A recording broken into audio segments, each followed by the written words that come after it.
Hey, come on and journal with me as we settle into the concept of symmetry and we move from a full color design to a two-value or lightest light and darkest dark centric design from which we extract symmetrical sections.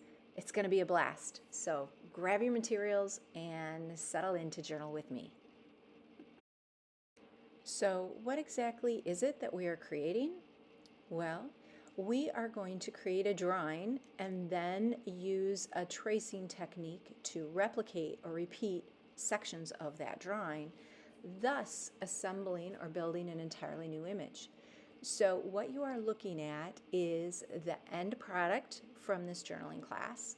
And if you take a look at the image on the right 2/3, that is extracted from a painting of mine. And the image on the left 1/3 is sections of symmetrical extractions from the original design.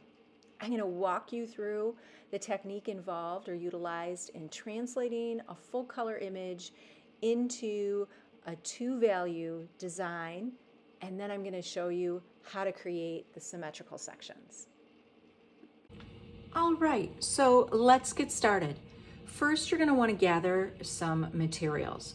You're going to want some sort of lightweight paper. You could use tracing paper or a Japanese rice paper, or even just some basic deli paper. I'm going to be using deli paper today.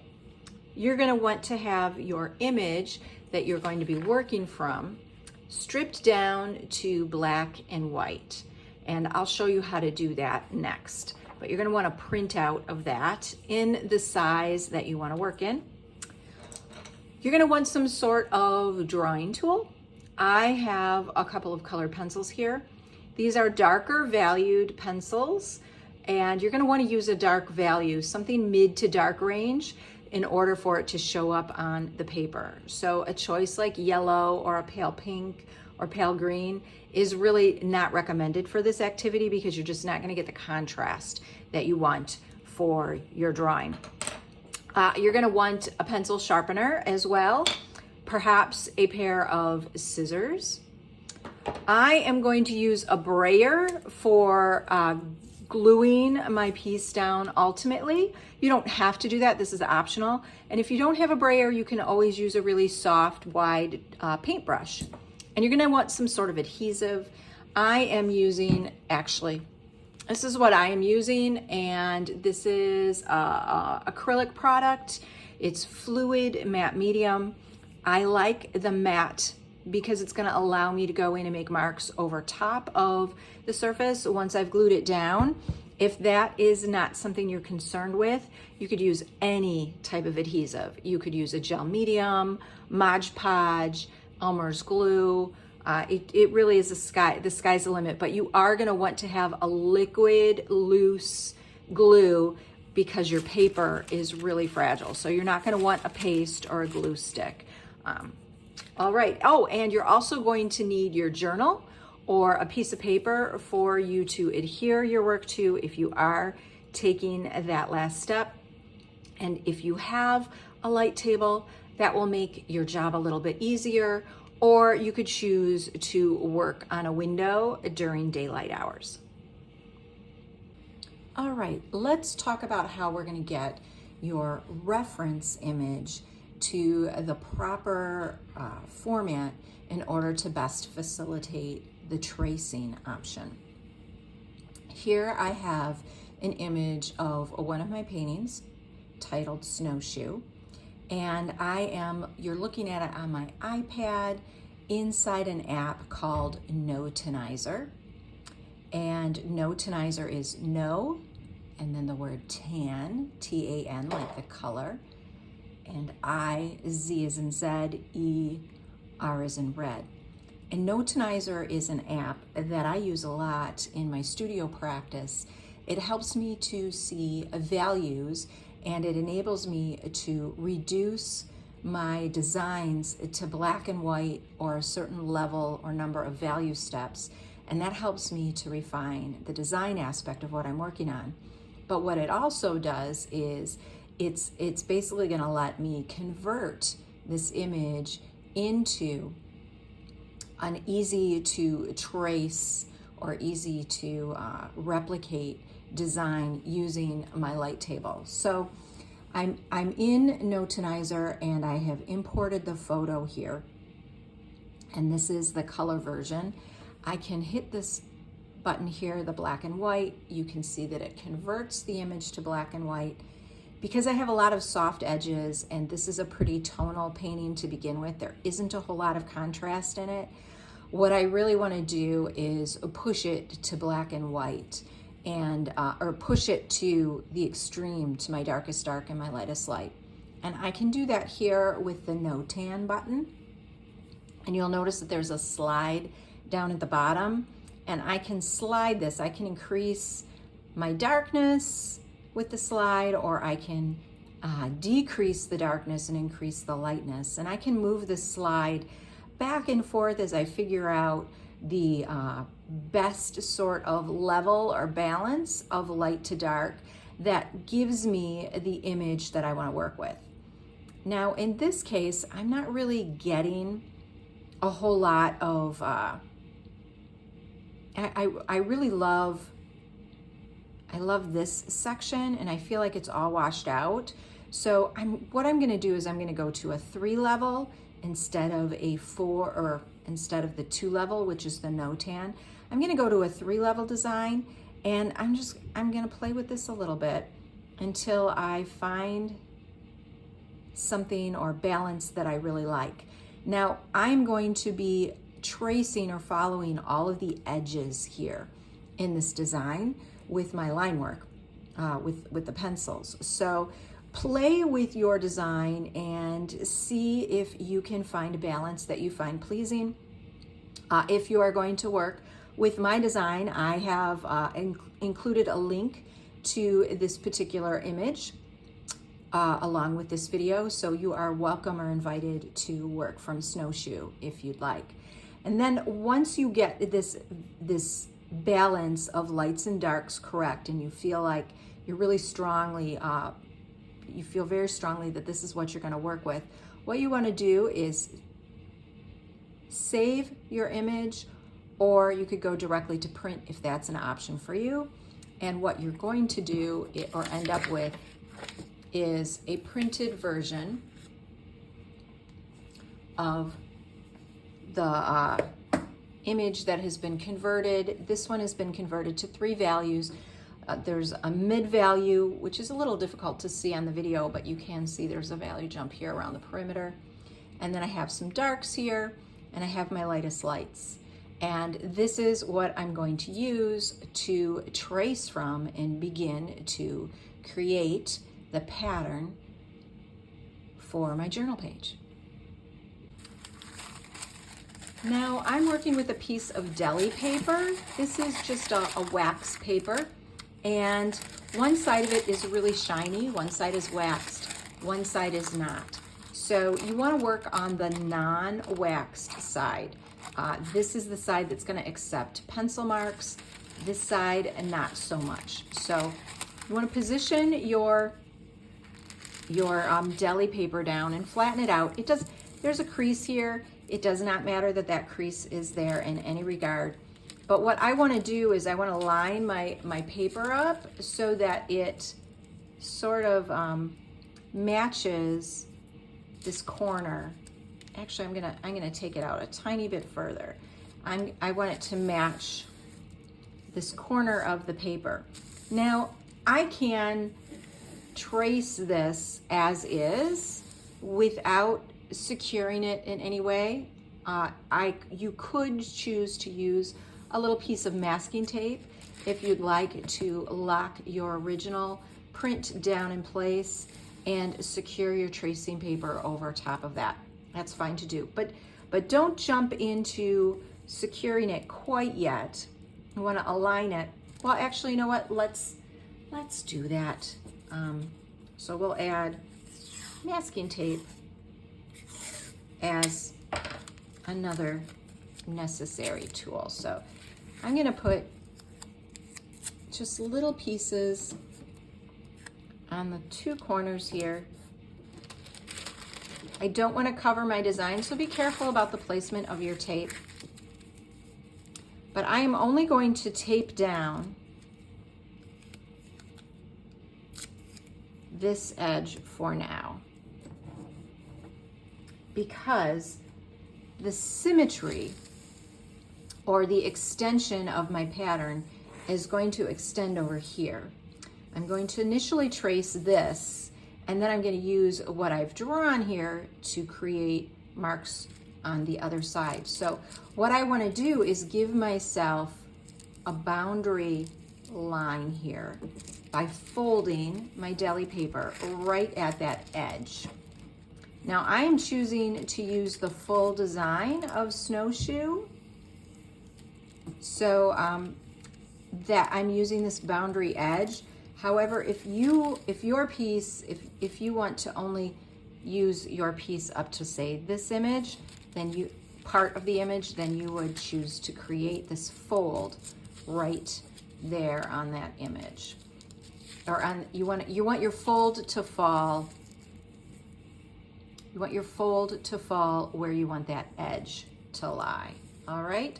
And I'm also going to fold this remainder in half again. So I'm going to fold it back to this edge, and I'm going to give myself a clean, crisp crease right here, and that is going to help me in future decision making. So you're going to fold your piece over at the first sharp edge that you want in your pattern, and then you're going to take the remaining selvage of your deli paper and fold it back on itself and line it up this way, okay? And then what I'll do is I'll go ahead and put a little nubbin of tape on this corner here to hold this fully in place. And now I'm ready to start tracing. I'm going to turn my light table on.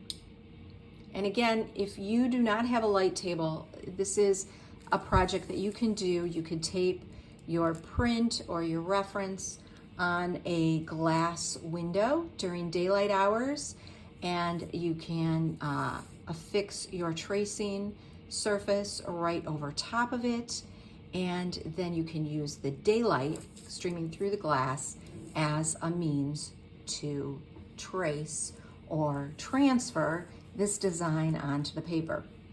Now you're going to want your pencil to be pretty sharp, and I can see that this one is not, so I am going to sharpen it just a little bit right over the trash here. I have chosen a deep plum.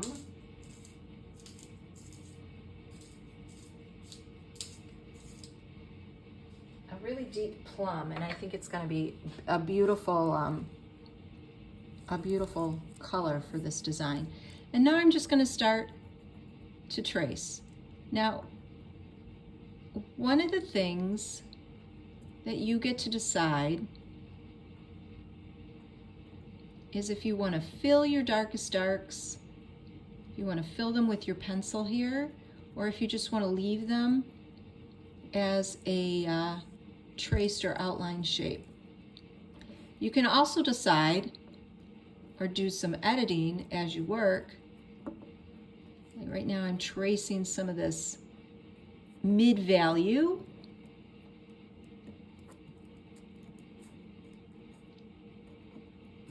So you don't necessarily have to include all of the edges that you see. This is called taking artistic license, right? And you could also make some shifts as you work. Because sometimes when a design gets flipped to just be value-centric like this is, we see things that we may wish were changed or different. The balance of the shapes becomes more easy to see. We're not distracted by the color. Another thing that I want to point out, while you can choose whatever sort of image you're starting with, I want you to be aware of copyright rules and restrictions. Just because you find an image online does not mean that it is free for the taking. Printed imagery is also copywritten, so if you're working with an image out of a calendar or a magazine, you do want to respect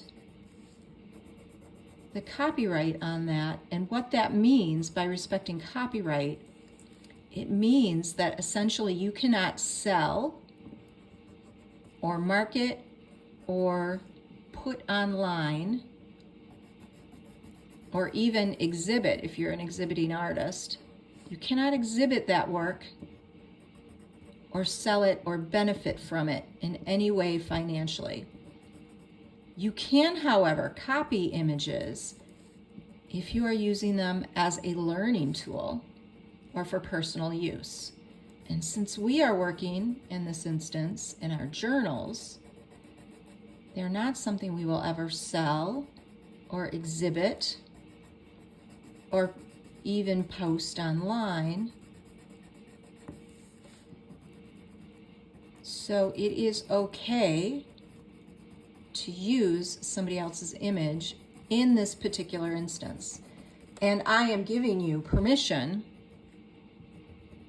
to work from this particular painting of mine as a learning exercise.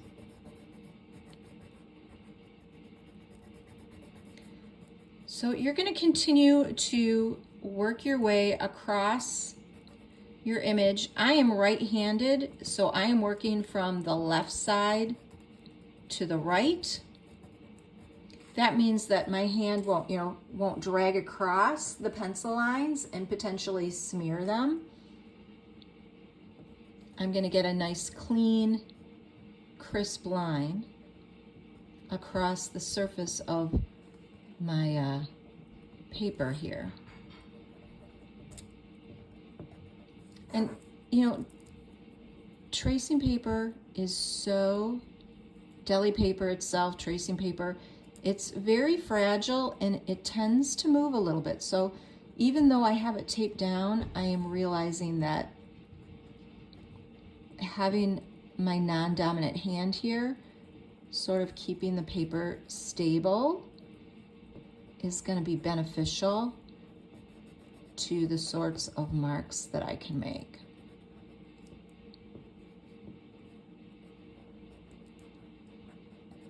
All right, so you're going to continue in this fashion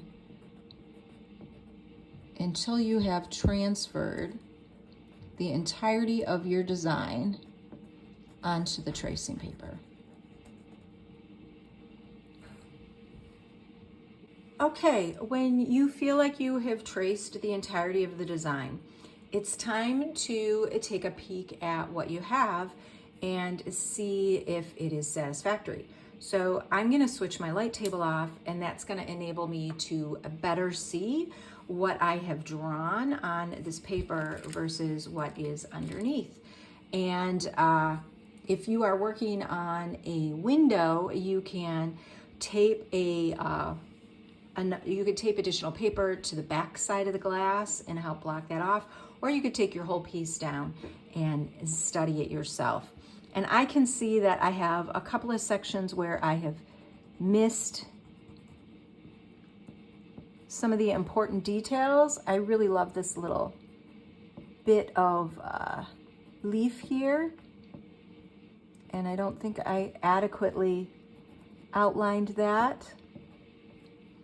I can also see that there's a little snippet of something there that I missed, and an edge there, another one there.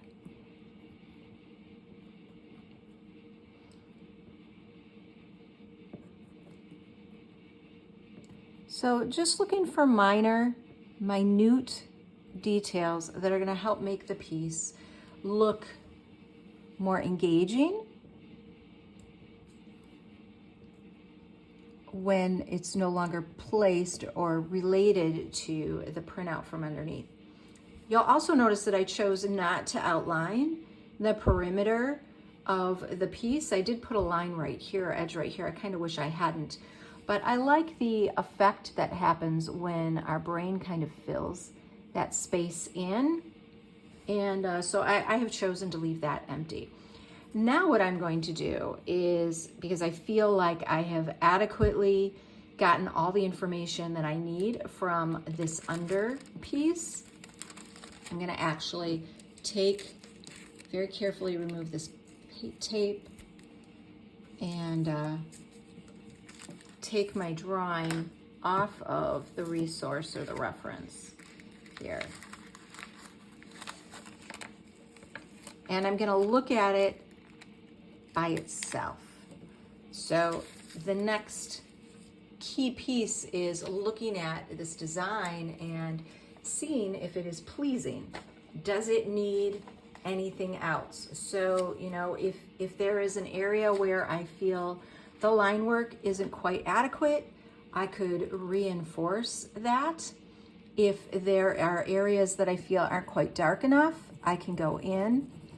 I want an evenness across the surface related to my darker values. I don't necessarily want it to be completely smooth like a flat paint might give, but I do want it to feel even or related to each other. Another way to do this is that you could actually dive into shading, and instead of staying with the graphical component of the darker lines and the darkest dark areas being shaded, you could actually, or being consistent, you know, keeping this in a 2-value drawing, you could choose to utilize shading with graphite pencils or even with your colored pencils. You know, I love to see how people run with these journaling lessons and sort of make them entirely their own. I love that aspect. And I feel like this flower here needs just a little bit more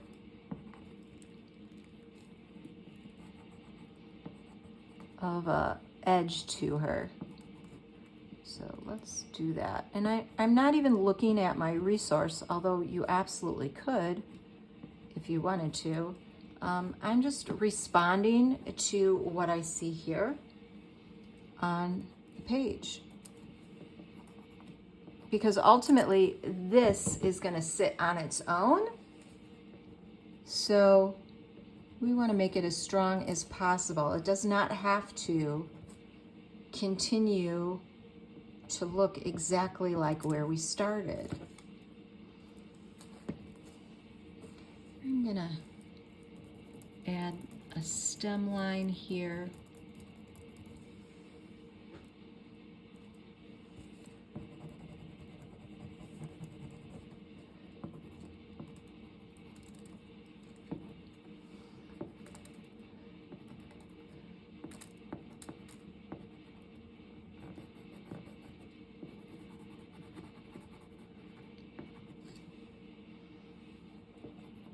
Let's darken this shape up. I feel like I need a solid shape here up in this space a little bit.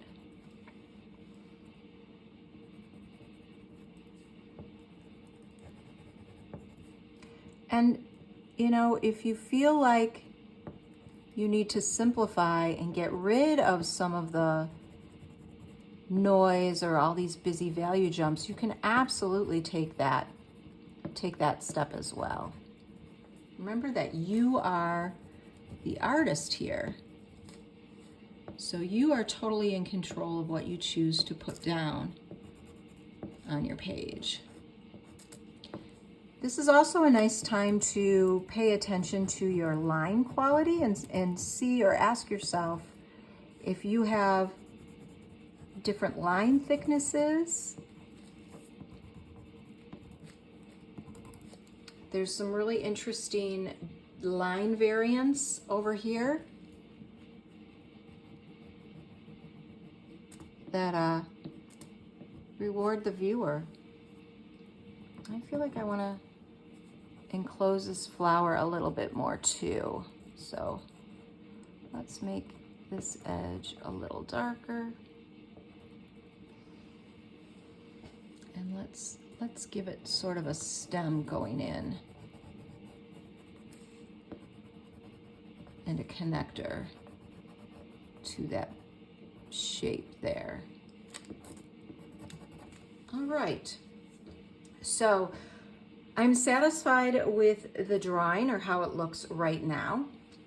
And so the next step is to create my symmetry or the echo of this design right here in this space. Now, in order to do that, really easy. I'm gonna flip my drawing over so the waxy side is up. And remember that crease that we made when we first started? I am just gonna bring that crease right back. Now I can see that it's not a perfectly clean lineup to what I drew. My paper must have shifted a little bit, which is fine. I'm just gonna adjust that crease so that it is a cleaner matchup. And remember, we had two lines here. So, or two creases here, two sections. I have this section from here to here. I'm not sure if you can see, but there's that second crease that's right here. And then I have this section here that goes from the second crease up to, or butts up to the edge of the drawing. So I'm gonna draw essentially from this edge to this edge. Now, if you're having difficulty seeing that, you can bring your reference paper back in and you could tape it in position so that it's easy for you to see exactly what part of the design you are recreating. Sometimes that can help clarify what it is you're gonna do. And I'm sharpening my pencil again. It's gotten pretty dull. Perhaps by now you've noticed if you have a sharp nib on your pencil, it's gonna enable you to get some of these smaller, more delicate lines. And I'm just going to trace, sort of repeat what I just did. Oops, my pencil lid broke. I'm gonna repeat what I just did until this section is entirely full. Okay, so I have completely traced this small section of the drawing. And now I'm gonna take my protective sheet away and I'm gonna open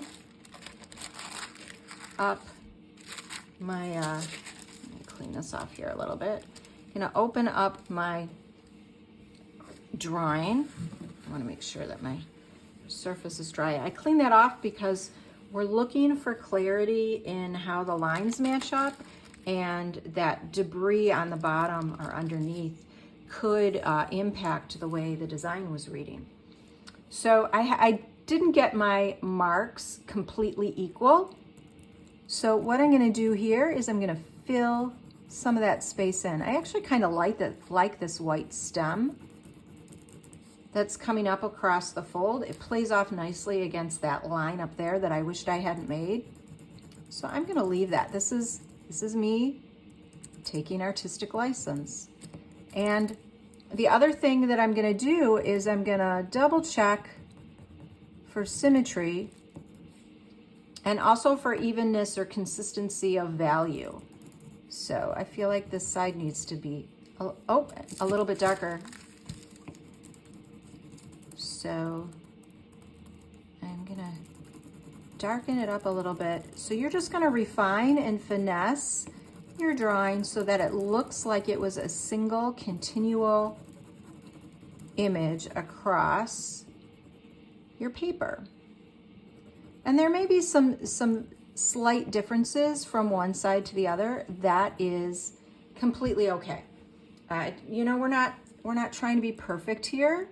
We are simply trying to create an illusion. All right, but isn't this fascinating, this call and response or imagery, mirroring that's happening there? Now, to fill this slice, you could choose to fold over and replicate that section again. But I already feel like this is a pretty powerful interplay, these two side by side, and I would like this section to be a mirroring of this.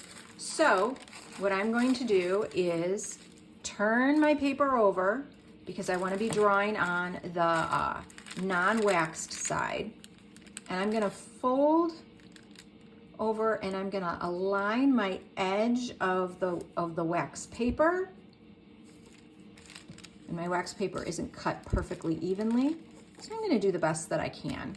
Maybe I'll be better off if I align the top and the bottom of the paper instead of the side, because you can see that that's off quite a bit.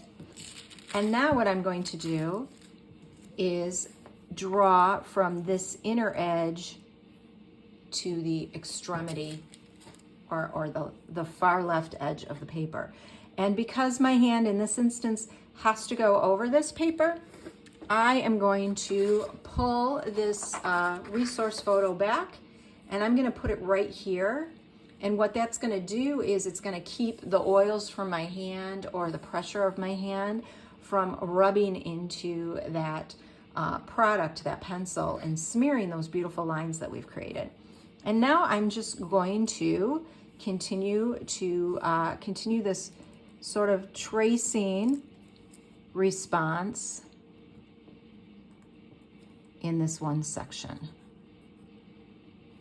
And you do, if you want to have a clean match up or a cleaner sort of mirroring happening, go a little bit more slowly and really pay attention to the thickness of the line, to variance in the line or the shapes. Try to be as specific as you possibly can, and that is really going to improve the opportunity for that clean match. And if I keep this paper, this guide aligned with that inner edge, it's going to make it really easy for me to see what lines I'm supposed to replicate and where that edge rests.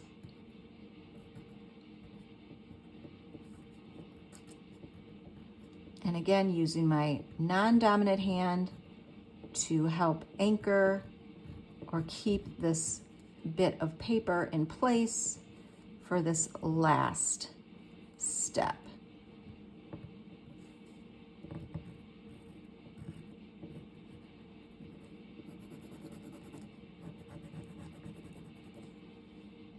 All right, so I have finished tracing or replicating that section, and now it is time to open up the entirety of the drawing.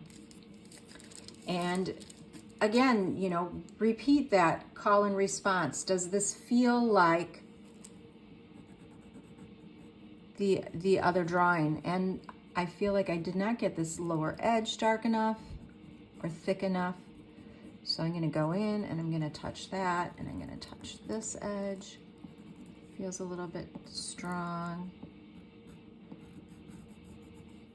or not quite strong enough, I guess is a. And then the other thing that I want to do is I want to play off of this edge. So just like we filled in or sort of replicated a meeting together of those two sides, I'm going to do that here too. And it's really interesting how the stem sort of meets up with that dark shape over here. That was just pure coincidence, but I quite like it. And you're going to look for consistency and value from one side to the next as well. So make your sections darker, with a little bit more pressure if you feel that you need to.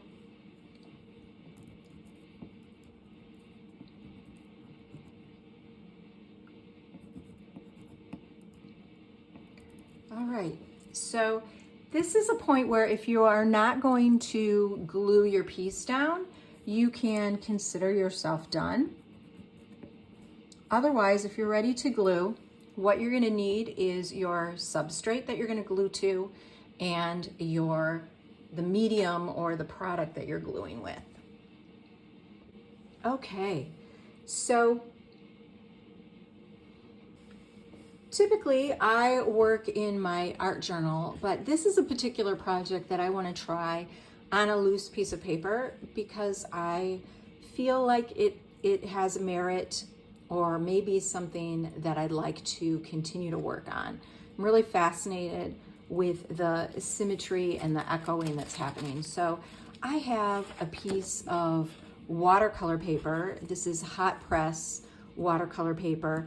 Hot press means it's really smooth. So I'm gonna get a nice clean adhesion between this wax paper, which is also pretty smooth, and the watercolor paper.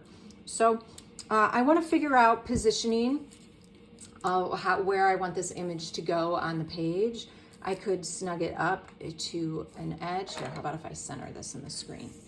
I could snug it up to an edge. I could center it, or, you know, do whatever. I think I'm gonna put it, you know, roughly in the center with a little bit more space at the bottom. And I am gonna trim this edge off because I don't necessarily want it hanging. Now, if you were gonna glue this into your journaling book or into a sketchbook, you could put it on a clean page, or you could also choose to put it over top a page that already has marks, that has another layer of imagery on it. So think about, or I want to challenge you to think about the different ways in which you could put this down. Now, I have a rough idea of where this is going to go, and I'm not terribly concerned if it isn't perfect. But if you are, you may want to take your pencil and make some tiny little marks that represent the corners so that you can specifically realign your page. When you do that, make sure that your drawing itself is pretty flat, because we do have these creases in the drawing. It's not going to lie completely flat on the paper. And also, you want to be aware of the fact that when you go to glue this down, this is a very delicate paper. Any thin paper that you use for this kind of a tracing process is very fragile, and so you want to handle it carefully, and you also want to make sure that you have a really loose glue so that when it goes down, you're going to be able to manipulate it a little bit. But you may encounter some wrinkling that happens. That's just the nature of working with glue or something wet and this type of paper. So what I'm going to do is I have my fluid matte medium is actually in a squeeze bottle, and I am going to squeeze out a good amount of it across my surface, and I want to spread this evenly across the surface in an estimation of where the drawing is going to go. So I'm using my brayer here. I love the brayer because it gives me an opportunity to really evenly spread things out.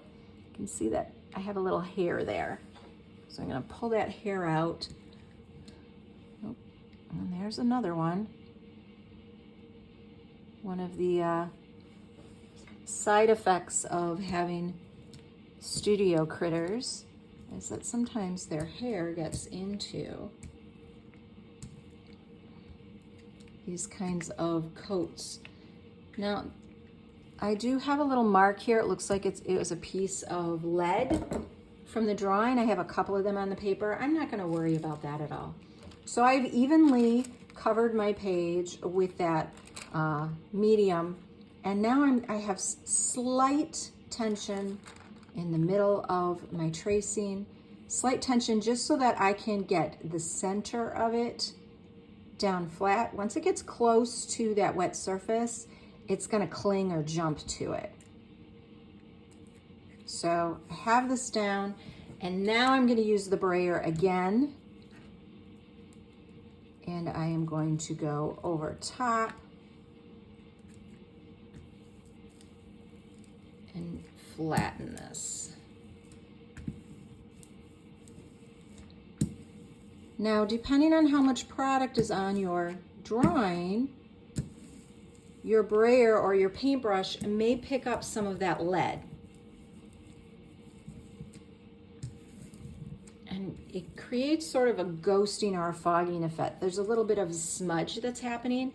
That doesn't bother me, but if that's something that's going to bother you, then you may want to invert your drawing and glue it down with the drawing side, or glue it upside down.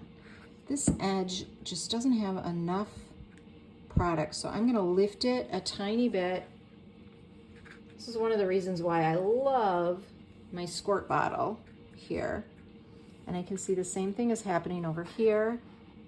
So be careful that you don't fold your tissue over or your deli paper over so far or with so much pressure that you glue it to what's underneath.